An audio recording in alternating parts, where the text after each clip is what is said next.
हाय, मैं विकास सिंह तोमर और आप सभी का स्वागत करता हूं आज इस 10 मिनट शो में, जो कि एग्जाम की दृष्टि से काफ़ी महत्वपूर्ण होने वाला है। आज हम विज्ञान के महत्वपूर्ण प्रश्न करने वाले हैं जो सभी एग्जाम में पूछे जाते हैं।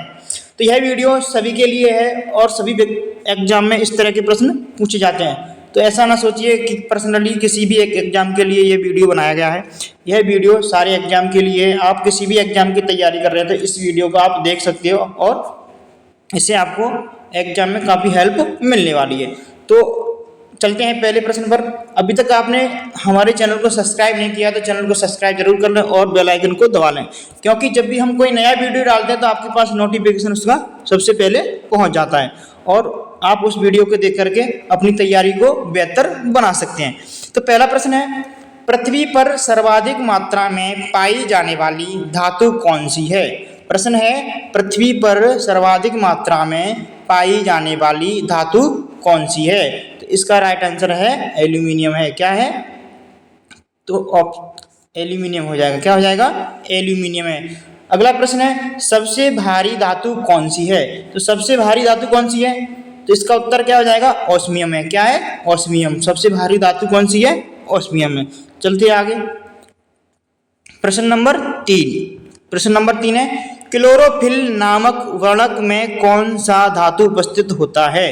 तो क्लोरोफिल नामक वर्णक में कौन सा धातु उपस्थित होता है? तो मैग्नीशियम उपस्थित होता है। इसे अच्छे से याद रखेंगे, काफी बार पूछा गया प्रश्न है। चलते हैं अगले प्रश्न पर। अगला प्रश्न है, प्रश्न नंबर 4, मानव द्वारा निर्मित प्रथम मिश्र धातु कौन सी है? देखो, मानव द्वारा निर्मित प्रथम मिश्र धातु कौन सी है? तो यह कौन सी धातु है? कांस्य है। क्या है? कांस्य। इसका राइट आंसर हो जाएगा कांस्य। जो किसकी बनी होती है? जो टीन और तांबे की मिश्रण से बनी होती है। किससे बनी होती है? टीन और तांबे के मिश्रण से बनी होती है। याद रखेंगे, टीन और तांबा, टीन और तांबा का मिश्रण। ठीक है, याद रखेंगे। अगला प्रश्न है, प्रश्न नंबर 5, क्षार वह पदार्थ है जो, क्षार वह पदार्थ है जो, उत्तर है प्रोटॉन ग्रहण करता है। क्या ग्रहण करता है? तो प्रोटॉन ग्रहण करता है। याद रखेंगे इसको भी। सभी अम्ल जल में घुलकर प्रदान करते हैं। सभी अम्ल होते हैं तो जल में घुलकर क्या प्रदान करते हैं? तो सभी अम्ल जल में घुलकर H+ आयन देते हैं। कौन सा आयन देते हैं? H+ आयन प्रदान करते हैं, जो क्या है? प्रोटॉन है। याद रखेंगे, जो क्या है? प्रोटॉन है। काफी अच्छे प्रश्न है, एग्जाम में इसी तरह के प्रश्न पूछे जाते हैं। आप किसी भी एग्जाम की तैयारी कर रहे हो तो उसके लिए यह वीडियो हेल्पफुल होने वाला है। तो वीडियो को लाइक जरूर करना है और अपने दोस्तों के साथ शेयर भी करना है। प्रश्न नंबर 7 है, रक्त का पीएच मान है। रक्त का पीएच मान 7.4 होता है। कितना होता है? 7.4 होता है। सिरका का मुख्य घटक क्या है? सिरका का मुख्य घटक क्या है? तो सिरका का मुख्य घटक है एसिटिक अम्ल। क्या है? एसिटिक अम्ल। सिरका का मुख्य घटक क्या हो जाएगा? तो एसिटिक अम्ल। याद रखेंगे, रक्त का पीएच मान पूछेगा तो 7.4 बताएंगे। ठीक है, चलते हैं अगले प्रश्न पर। अगला प्रश्न है, प्रश्न नंबर 9, यदि मधुमक्खी आपको डंक मार दे, क्या कर दे? यदि मधुमक्खी काट लेती है तो निम्नलिखित में से कौन सी सर्वोत्तम औषधि होगी? इस तरह का प्रश्न पूछा जाता है। तो इसका राइट आंसर क्या हो जाएगा? Baking soda. क्या हो जाएगा? यदि आप डंक जहाँ पे मधुमक्खी काट लेती है वहां पे क्या बेकिंग सोडा लगा लेती है तो वह क्या हो जाएगा? ठीक हो जाता है। तो मधुमक्खी आपको डंक मार दे तो क्या उपयोग करोगे? तो बेकिंग सोडा। याद रखेंगे, बेकिंग सोडा सर्वोत्तम क्या है? औषधि के रूप में काम आती है। ठीक है, चलते हैं अगले प्रश्न पर। अगला प्रश्न है, सीमेंट निर्मित होती है। तो सीमेंट निर्मित होती है किससे होती है? तो इसका राइट आंसर है, सीमेंट निर्मित होती है कैल्शियम सिलिकेट, कैल्शियम सिलिकेट और कैल्शियम एल्यूमिनेट द्वारा। किसके द्वारा? कैल्शियम सिलिकेट और कैल्शियम एल्यूमिनेट द्वारा। ठीक है, 10 प्रश्न हमने कंप्लीट कर लिए। चलते हैं अगले प्रश्न पर। अगला प्रश्न है, प्रश्न नंबर 11, मानव द्वारा निर्मित रेशा कौन सा है? अच्छा प्रश्न है, एनसीईआरटी से लिया गया प्रश्न है तो इसे याद रखेंगे। तो मानव द्वारा निर्मित रेशा कौन सा है? तो मानव द्वारा निर्मित रेशा कौन सा है? नायलॉन। याद रखेंगे, क्या है? नायलॉन। मानव द्वारा निर्मित रेशा कौन सा है? तो नायलॉन हो जाएगा। अगला प्रश्न है, प्रश्न नंबर 12, कोशिका में राइबोसोम की क्या भूमिका है? अच्छा प्रश्न है, काफी अच्छा प्रश्न है। कोशिका में राइबोसोम की क्या भूमिका है? क्या भूमिका है? जल्दी से बताइएगा। इसकी भूमिका है प्रोटीन का संश्लेषण। किसका संश्लेषण? तो प्रोटीन का संश्लेषण करती है। कौन करती है? राइबोसोम। ठीक है, याद रखेंगे। चलते हैं अगले प्रश्न पर। अगला प्रश्न है, प्रश्न नंबर 13, काफी अच्छे प्रश्न है, वीडियो को अंत तक जरूर देखें। शॉर्ट वीडियो होने वाला है और लाइक जरूर करना है और अपने दोस्तों के साथ शेयर भी करना है। सभी एग्जाम के लिए महत्वपूर्ण होने वाला, आप किसी भी एग्जाम की तैयारी कर रहे हो सबके लिए काफ़ी महत्वपूर्ण होने वाला है। प्रश्न नंबर 13, हृदय से शरीर के अंगों तक ले जाने वाली वाहिनी क्या कहलाती है?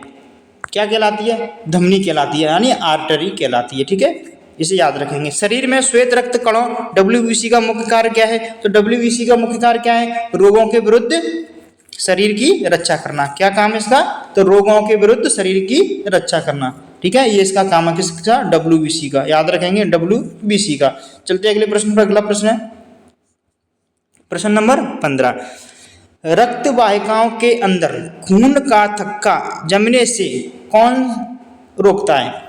तो कौन रोकता है? मान लो आपका हाथ में कहीं चोट लग जाती है, यदि वहां से क्या निकल रहा है? ब्लड निकल रहा है। क्या निकल रहा है? खून जमने से कौन रोक रहा है? कौन सी चीज है जो खून का थक्का जमने से रोकती है? तो इसे बोलते हैं हेपेरिन। क्या बोलते हैं? हेपेरिन। खून का थक्का जमने से क्या करती है? रोकती है। खून का थक्का नहीं जमने देती। क्या नहीं जमने देती है? खून का थक्का नहीं जमने देती है, तो इसे बोलते हैं हेपेरिन। याद रखेंगे, काफी अच्छा प्रश्न है। किस रुधिर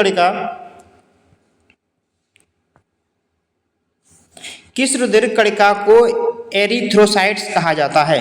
किस रुधिर कणिका को एरिथ्रोसाइट कहा जाता है? लाल रुधिर कणिका को एरिथ्रोसाइट कहा जाता है। इसे याद रखेंगे, लाल रुधिर कणिका को क्या कहते हैं? एरिथ्रोसाइट कहा जाता है। अच्छा प्रश्न है, प्रश्न आता है लाल रुधिर कणिका को क्या कहा जाता है? तो एरिथ्रोसाइट कहा जाता है। देखो, किस रुधिर कणिका को एरिथ्रोसाइट कहा जाता है? तो लाल रुधिर कणिका को कहा जाता है। अगला प्रश्न है प्रश्न नंबर 17, आरबीसी का ग्रे यार्ड किसे कहा जाता है? तो आरबीसी का ग्रे यार्ड किसे कहा जाता है? पिलिया को कहा जाता है। किसे कहा जाता है? याद रखेंगे, पिलिया को कहा जाता है। ठीक है, प्रश्न नंबर 18, रक्त का थक्का जमने के लिए उत्तरदायी प्रोटीन है। रक्त का थक्का जमने के लिए उत्तरदायी प्रोटीन है, तो कौन सा है? फाइब्रोनोजेन। ठीक है, याद रखेंगे फाइब्रिनोजेन। याद रखेंगे फाइब्रिनोजेन। ठीक है, रक्त का थक्का जमने के लिए उत्तरदायी प्रोटीन कौन सा है? तो फाइब्रिनोजेन। याद रखेंगे इसको। ठीक है, अगला प्रश्न है प्रश्न नंबर 19, मानव में कितने मेरु तंत्रिका युग्म पाए जाते हैं? तो मानव में कितने मेरु तंत्रिका युग्म पाए जाते हैं? जल्दी से बताइएगा। तो कितने पाए जाते हैं? 31। याद रखेंगे, 31 मेरु तंत्रिका युग्म पाए जाते हैं। मस्तिष्क का कौन सा भाग देखने व सुनने में सहायक है? मस्तिष्क का जो भाग होता है ना, वो कौन सा भाग होता है जो देखने और सुनने में सहायता करता है? तो इसका राइट आंसर क्या हो जाएगा? कॉर्पोरा क्वाड्रिजेमिया। क्या हो जाएगा? Corpora quadrigemina. इसे याद रखेंगे, कॉर्पोरा क्वाड्रिजेमिना। काफी अच्छा प्रश्न है। मस्तिष्क का कौन सा भाग देखने व सुनने में सहायक है? तो कॉर्पोरा क्वाड्रिजेमिना। याद रखेंगे, कॉर्पोरा क्वाड्रिजेमिना। ठीक है, अगला प्रश्न है प्रश्न नंबर 21, भोजन निगलते समय सांस मार्ग को बंद कर देता है। जब हम भोजन खाते हैं तो उस टाइम जो सांस लेते हैं ना, उस मार्ग को क्या करता है? बंद कर देता है। तो ऐसा क्या है जो बंद करता है? एपिग्लोटिस। क्या है? एपिग्लोटिस। याद रखेंगे, एपिग्लोटिस। कौन सा एंजाइम लार में पाया जाता है? तो जल्दी से बताइएगा। तो इसे इसका राइट आंसर हो जाएगा टाइलिन। क्या हो जाएगा? टाइलिन। कौन सा एंजाइम लार में पाया जाता है? तो क्या हो जाएगा? टाइलिन। अगला प्रश्न है प्रश्न नंबर 23, पक्षियों में ध्वनि उत्पादन अंग है। काफी अच्छा प्रश्न है। पक्षियों में ध्वनि उत्पादन अंग है, क्या है? श्रिंक्स। क्या हो जाएगा इसका राइट आंसर? तो श्रिंक्स है। ठीक है, याद रखेंगे, इसको भी याद रखेंगे। मानव शरीर की सबसे छोटी मांसपेशी है। मानव शरीर की सबसे छोटी मांसपेशी है। मांसपेशी कौन सी है? स्टेपिडियस। याद रखेंगे, स्टेपिडियस। इसको भी याद रखेंगे। ठीक है, स्टेपिडियस। देखते हैं अगला प्रश्न कौन सा? अगला प्रश्न, हिंज संधि। हिंज संधि माने हिंज जॉइंट का उदाहरण है। क्या उदाहरण है? घुटने की संधि है, फीमर व श्रोणि मेखला है का जोड़ है, करोटी की अस्थियों की मध्य संधि है, अंगूठे की अस्थियों की संधि है। दोस्तों, यह प्रश्न आपके लिए होमवर्क प्रश्न होने वाला है। इस प्रश्न का आपको कमेंट बॉक्स में आंसर देना है। तो वीडियो कैसा लगा कमेंट बॉक्स में जरूर बताइएगा। यदि वीडियो अच्छा लगा हो तो कमेंट बॉक्स में जरूर लिखें, ताकि मैं आपके लिए अगला वीडियो इससे भी बेहतर लेकर आऊँगा। ठीक है, और यदि आपने हमारे चैनल को सब्सक्राइब नहीं किया तो चैनल को सब्सक्राइब जरूर कर लें। मिलते हैं अगले वीडियो में, तब तक के लिए धन्यवाद। Thank you for watching.